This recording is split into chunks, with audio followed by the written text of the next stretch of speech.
दोस्तों नमस्कार। मेरा नाम है अनूप आकाश वर्मा।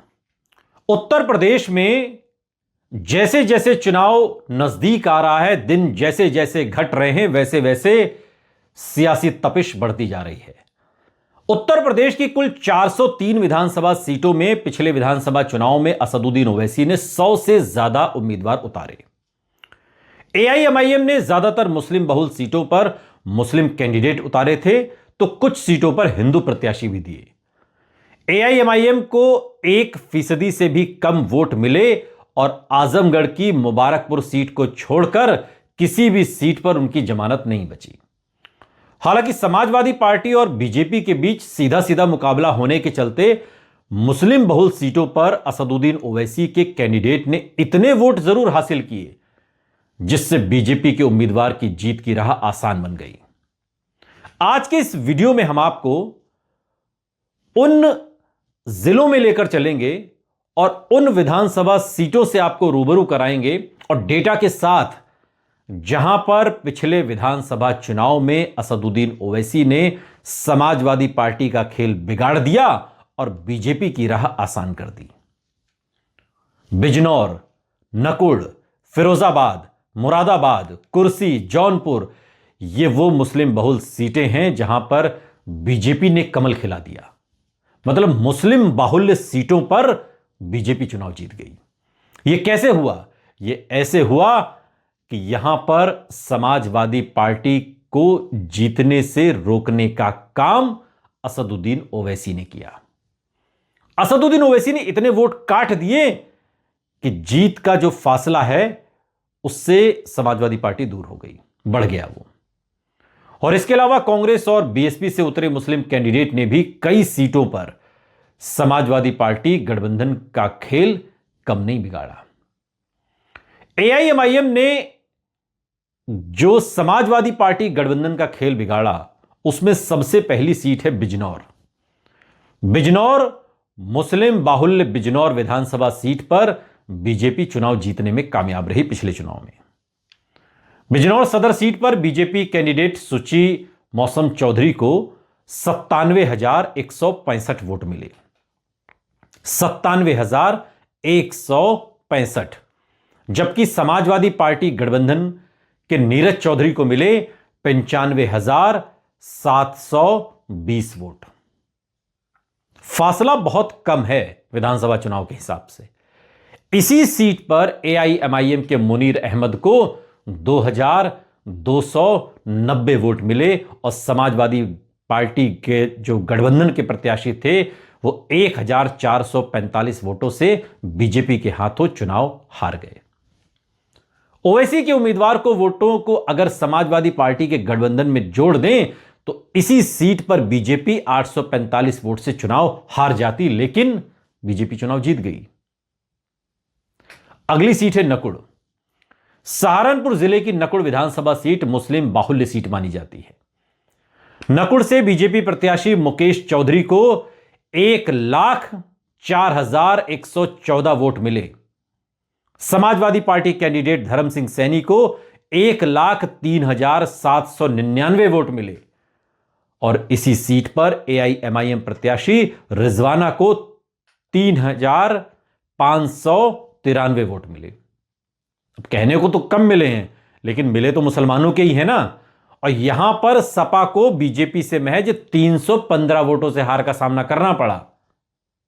नकुड़ सीट पर ओवैसी सपा गठबंधन की जीत की राह में सबसे बड़ा रोड़ा बने। अगली सीट है कुर्सी सीट। बाराबंकी जिले की कुर्सी विधानसभा सीट पर सपा गठबंधन का खेल एआईएमआईएम ने बिगाड़ दिया। यहां पर बीजेपी प्रत्याशी सकेंद्र प्रताप को 1,18,720 वोट मिले तो सपा उम्मीदवार राकेश वर्मा को 1,18,503 वोट और एआईएमआईएम के प्रत्याशी कामिल अशरफ खान को मिले 8,541 वोट और सपा गठबंधन को 217 वोटों से, सिर्फ 217 वोटों से बीजेपी से हार मिली, वरना यह सीट सपा गठबंधन के खाते में जाती। ओवैसी के प्रत्याशी को मिले वोट अगर सपा गठबंधन में जोड़ दिए जाएं तो बीजेपी की राह यहां पर मुश्किल हो जाती, बुरी तरीके से चुनाव हार जाती।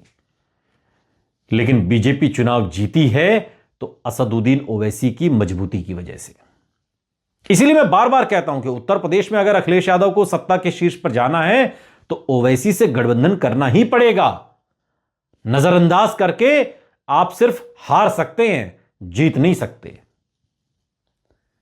शाहगंज सीट, जौनपुर जिले की शाहगंज विधानसभा सीट पर बीजेपी गठबंधन पहली बार जीत दर्ज कर सका है और बीजेपी गठबंधन के तहत निषाद पार्टी के उम्मीदवार रमेश सिंह को 86,980 वोट मिले, जबकि सपा गठबंधन के उम्मीदवार शैलेंद्र यादव ललई, उन्हें मिले 86,514 वोट। बहुत जरा सा फासला। लेकिन ओवैसी की पार्टी के एआईएमआईएम उम्मीदवार नायाब अहमद खान को मिले 8,128 वोट और समाजवादी पार्टी इस सीट को 468 वोट से हार गई सीट। सुल्तानपुर, अवध क्षेत्र की सुल्तानपुर विधानसभा सीट पर बीजेपी उम्मीदवार विनोद सिंह को 92,715 वोट मिले तो सपा प्रत्याशी अनूप संडा को 91,706 वोट मिले और ओवैसी की पार्टी के उम्मीदवार मिर्जा अकरम बेग को 5,251 वोट और सपा गठबंधन मात्र 1,009 वोटों से बीजेपी से चुनाव हार गई। चुनाव बीजेपी से हारी, लेकिन हराने का काम असदुद्दीन ओवैसी ने किया। एक और सीट है औराई सीट। औराई विधानसभा सीट पर बीजेपी और सपा के बीच कांटे की टक्कर रही। बीजेपी प्रत्याशी दीनानाथ भास्कर को 93,691 वोट मिले तो सपा उम्मीदवार अंजनी को 92,044 वोट मिले, जबकि ओवैसी की पार्टी से उतरे टेढ़ाई को 2,190 वोट मिले और बीजेपी ने 1,647 वोटों के मार्जिन से समाजवादी पार्टी को इस सीट पर हरा दिया। फिरोजाबाद की बात करते हैं। बीजेपी फिरोजाबाद सीट पर भी कमल खिलाने में कामयाब रही, अप्रत्याशित तरीके से। बीजेपी प्रत्याशी मनीष असीजा को 1,12,509 वोट मिले। सपा प्रत्याशी सफीरुर रहमान को 79,554 वोट मिले और एआईएमआईएम के बबलू सिंह उर्फ गोल्डी को 18,898 वोट मिले और यहां से बीएसपी ने खेल किया।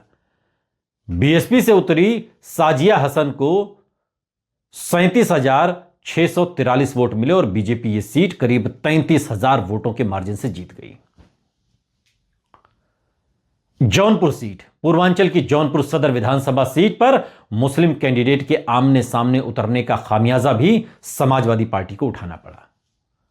बीजेपी प्रत्याशी गिरीश चंद्र यादव को 97,760 वोट मिले तो सपा प्रत्याशी मोहम्मद अरशद खान को 89,708 वोट और एआईएमआईएम के अभय राज को, हिंदू कैंडिडेट दिया यहां पर, मिले वोट 6,228 और इसी सीट पर कांग्रेस, चूंकि पिछले चुनाव में अलग लड़ रही थी, कांग्रेस से नदीम जावेद और बीएसपी से सलीम खान मैदान में थे और इस तरीके से बीजेपी जौनपुर में कमल खिलाने में कामयाब रही, जब मुस्लिम बाहुल्य सीट पर ही कई सारे मुसलमान कैंडिडेट हो गए। एक और सीट की बात कर लेते हैं, मुरादाबाद नगर। बीजेपी प्रत्याशी रत्नेश कुमार को 1,48,384 वोट मिले। सपा कैंडिडेट यूसुफ अंसारी को मिले 1,47,602 वोट, बहुत कम अंतर। और एआईएमआईएम के प्रत्याशी वकी रशीद को मिले 2,661 वोट और कांग्रेस के उम्मीदवार रिजवान कुरैशी को 5,351 वोट और सपा गठबंधन को इस सीट पर 782 वोट के अंतर से बीजेपी से हार मिल गई। ये वो सीटें हैं जो ये बता रही हैं कि अखिलेश यादव के पास अभी भी वक्त है, तो वो चेतें और समझें कि असदुद्दीन ओवैसी अगर वोट आपके काट ही देंगे तो आपके पास बचेगा क्या। इससे तो अच्छा है कि जो बिहार का फॉर्मूला नहीं बन पाया उसे आप उत्तर प्रदेश में लागू करिए। और ऐसे ही अगर देवबंद की बात की जाए तो मुस्लिम बाहुल्य इस सीट पर भी बीजेपी के प्रत्याशी ने जीत दर्ज की। यहां पर एआईएमआईएम प्रत्याशी उमैर मदनी को 3,500 वोट मिले जबकि दूसरे स्थान पर समाजवादी पार्टी के प्रत्याशी रहे। गाजियाबाद की लोनी सीट पर मेहताब को 3214 वोट मिले। आरएलडी प्रत्याशी मदन भैया को यहां हार का मुंह देखना पड़ा। मुस्लिम आबादी का गढ़ कहे जाने वाले मेरठ में एआईएमआईएम के प्रत्याशी इमरान अहमद को 3038 वोट मिले। यूपी में एआईएमआईएम को 0.41% से भी कम वोट मिला, लेकिन उसने अपनी ताकत का एहसास करा दिया। और वहीं अपनी रणनीति के तहत ओवैसी ने उन्हीं सीटों पर अपने उम्मीदवार उतारे थे जो मुस्लिम बाहुल्य सीटें थीं। तो मुस्लिम बाहुल्य सीटों पर अगर ओवैसी अपनी पकड़ को मजबूत कर रहे हैं, कम से कम इतना तो कर ही रहे हैं कि समाजवादी पार्टी को नुकसान पहुंचा दें, तो भैया नुकसान की जरूरत क्या है? अगर आप, हमारा तो मशवरा है, करना तो आपको है, हमारा मशवरा यह कि अगर आप एक ही पैटर्न की राजनीति करते हैं तो फिर आपको मिलजुल कर चुनाव लड़ना चाहिए। अलग अलग लड़ेंगे तो तोड़ दिए जाएंगे, सिवाय हार के आपको कुछ नहीं मिलेगा।